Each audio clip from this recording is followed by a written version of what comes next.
എന്താണ് ചെയ്യുന്നതെന്നോ നിങ്ങൾ കാണുന്നില്ലേ? ഞാൻ എന്റെ ആടുകൾക്ക് തിന്നാൻ ഇല മുറിക്കുന്നു. നിങ്ങൾക്ക് വേണമോ? എവിടെ നിങ്ങളുടെ ആട്? ഇങ്ങനെ മുറിച്ചാൽ താൻ താഴെ വീഴും. തനിക്ക് അപകടവും പറ്റും. ഞാൻ താഴെ വീഴാനോ? ഇലകളാണോ താഴെ വീഴുന്നത്? ഏയ്, നിങ്ങൾ ഇവിടെ വരൂ. എനിക്കൊരാശയം തോന്നുന്നു. ആ വിഡ്ഢി ചക്കനെ നോക്കൂ. അവൻ എത്ര സുന്ദരനാണ്. അവനെ കൊണ്ട് നമുക്കൊരു കളി കളിക്കണം. കളിയോ? അതെ, ഇവനെ വേഷമൊക്കെ മാറ്റിച്ച് നല്ല സുന്ദരനാക്കി പുതിയ കുപ്പായമൊക്കെ ധരിപ്പിച്ചാൽ തീർച്ചയായും ഒരു രാജകുമാരനെ പോലെ ഇരിക്കും. എന്നിട്ട് നമുക്കിങ്ങനെ ആ കുമാരിയുടെ കൊട്ടാരത്തിൽ എത്തിക്കണം. ഈ വിഡ്ഢിയെ കൊണ്ട് ആ അഹങ്കാരിയെ വിവാഹം കഴിപ്പിക്കണം. ഇതാണോ കണ്ടെത്തിയ ആശയം? നടന്നത് തന്നെ. സാമാന്യം അറിവും ലോക പരിജ്ഞാനവും കരസ്ഥമാക്കിയ നമ്മെ അവൾ തോൽപ്പിച്ചയച്ചു. പിന്നല്ലേ സ്ഥിരബുദ്ധി പോലുമില്ലാത്ത ഇവന്റെ കാര്യം. നിരാശപ്പെടാൻ വരട്ടെ. അവൾ നമ്മോട് ചോദിച്ച പോലെ ചില ചോദ്യങ്ങൾ ഇവൻ അവളോട് ചോദിക്കട്ടെ ആദ്യം. അതിനുത്തരം പറഞ്ഞിട്ട് മതി അവളുടെ ചോദ്യാവലി.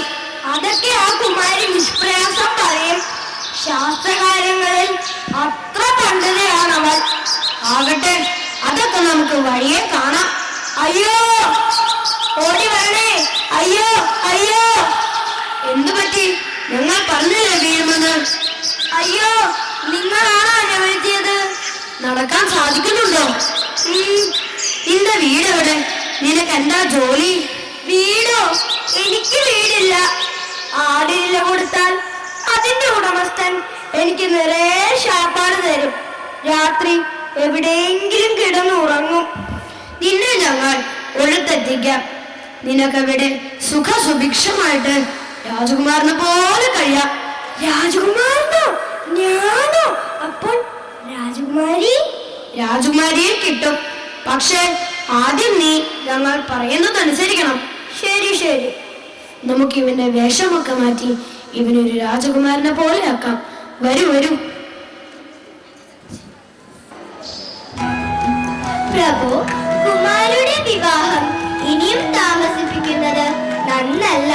ഇത് എത്രയെന്ന് കരുതിയാണ്? ഇനി ശാസ്ത്രവാദവും മറ്റും വേണ്ട. സുന്ദരനായ ഒരുവനെ കൊണ്ട് അതങ്ങ് നടത്തുക, അത്രേ വേണ്ടൂ. അതെ, ഇനിയും വൈകിക്കൂടുക തന്നെയാണ് എന്റെയും അഭിപ്രായം. കുമാരിയുടെ പ്രായവും പെട്ടെന്നങ്ങ് പോയി പോവും. ഇതാ രാജകുമാരിയെ തോൽപ്പിക്കാൻ ഒരു പണ്ഡിതനെത്തിയിരിക്കുന്നു. ഇതാ രാജകുമാരിയെ തോൽപ്പിക്കാൻ ഒരു പണ്ഡിതനെത്തിയിരിക്കുന്നു. എന്ത്? രാജകുമാരിയെ തോൽപ്പിക്കാൻ പണ്ഡിതനെത്തിയെന്നോ? കടന്നു വരാൻ പറയൂ. വരൂ വരൂ. ആരാണ് താങ്കൾ? ഇദ്ദേഹം ഞങ്ങളുടെ മിത്രമാണ് പ്രഭു.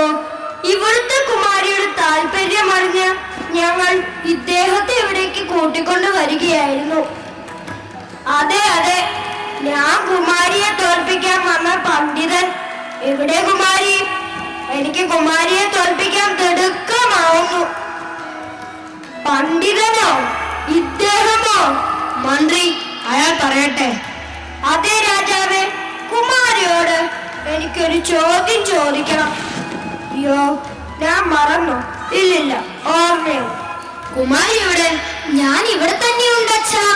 ഇദ്ദേഹം പറഞ്ഞതെല്ലാം ഞാൻ കേട്ടു. ഞാൻ തയ്യാർ, ചോദിച്ചുകൊള്ളൂ. ഇതാരാണ് രാജകുമാരിയുടെ തലയ്ക്ക് മുകളിൽ? ഞാൻ ഇവനെ ഒന്ന് കാണട്ടെ. അമ്പമ്പട രാവണ. രാവണൻ? അക്ഷരശുദ്ധി പോലും ഇല്ല ഇയാൾക്ക്. വിദ്വാനാണ് പോലും.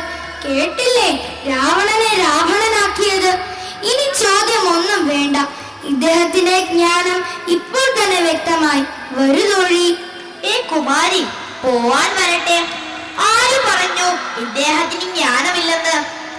രാജകുമാരി ഇപ്പോൾ തന്നെ തോറ്റിരിക്കുന്നു. രാവണൻ തന്നെയാണ് ശരിയായ ഉച്ചാരണം. കുമാരി പറയും പോലെ രാവണനല്ല. എന്തിന് തർക്കിക്കണം? പണ്ഡിതാഗ്രേസരനായ ഒരാൾ ഇവിടെ തന്നെ ഉണ്ടല്ലോ. അങ്ങെന്തു പറയുന്നു? കുംഭകർണേ ബഗാരോസ്തി, ബഗാരോസ്തി വിഭീഷണേ. അങ്ങനെ നോക്കുമ്പോൾ രാക്ഷസാനാം കുലശ്രേഷ്ഠോ രാവണോ നൈവ രാവണ. സഹോദരങ്ങളായ കുംഭകർണനും വിഭീഷണനും ഭ തന്നെ ദ്വിതീയാക്ഷരം. അപ്പോൾ രാവണനല്ല, രാവണൻ തന്നെ ശരിയായ ഉച്ചാരണം. രാജകുമാരി തോറ്റിരിക്കുന്നു. രാജകുമാരിയെ തോൽപ്പിച്ചേ, ഞങ്ങളുടെ പ്രിയമിത്രം രാജകുമാരിയെ തോൽപ്പിച്ചേ. ഇനിയൊന്നും ആലോചിക്കാനില്ല, സ്വയംവരം നടത്തുക തന്നെ. തോഴി, എവിടെ കുമാരനെ അണിയിക്കാനുള്ള കിരീടം?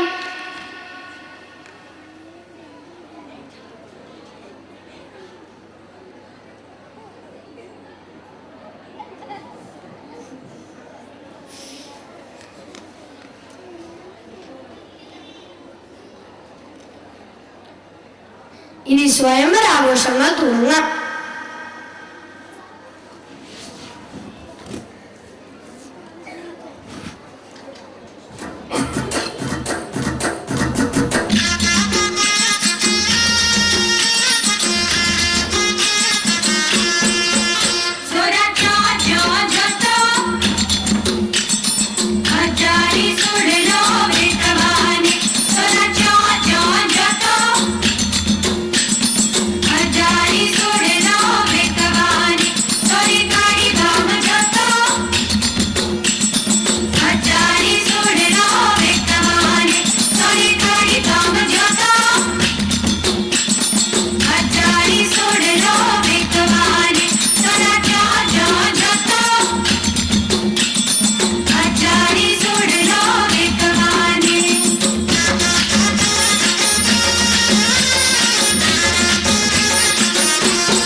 കേൾക്കുന്നുണ്ടല്ലോ. അത് നവരസങ്ങളിൽ പെട്ടത് തന്നെയോ? കരുണരസമോ? അതെന്ത് രസം? ഊണിന് രസം കൂടി ആവാമായിരുന്നു എന്നു ഞാനിപ്പോ വിചാരിച്ചതേ ഉള്ളൂ. ഒരു പപ്പടം കൂടി ആയാൽ ഗംഭീരം ഗംഭീരം. വിഡ്ഢി, ഞാൻ നവരസങ്ങളെ കുറിച്ചാണ് ചോദിച്ചത്. ഈ വിഡ്ഢിയെ സ്വീകരിക്കാൻ എനിക്കാവില്ല. പോകൂ ഈ കൊട്ടാരത്തിൽ നിന്ന്. പോയി വിദ്യ നേടി വരൂ, എന്നിട്ടാവാ കൊട്ടാരവാസം.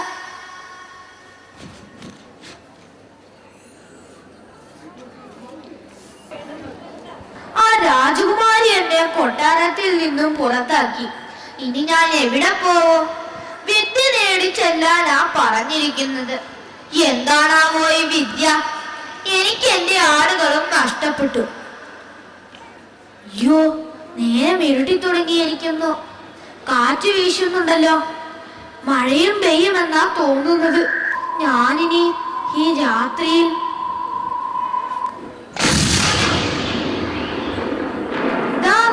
അവിടെ ഒരു വീട് കാണുന്നുണ്ടല്ലോ. പോയി നോക്കുക തന്നെ.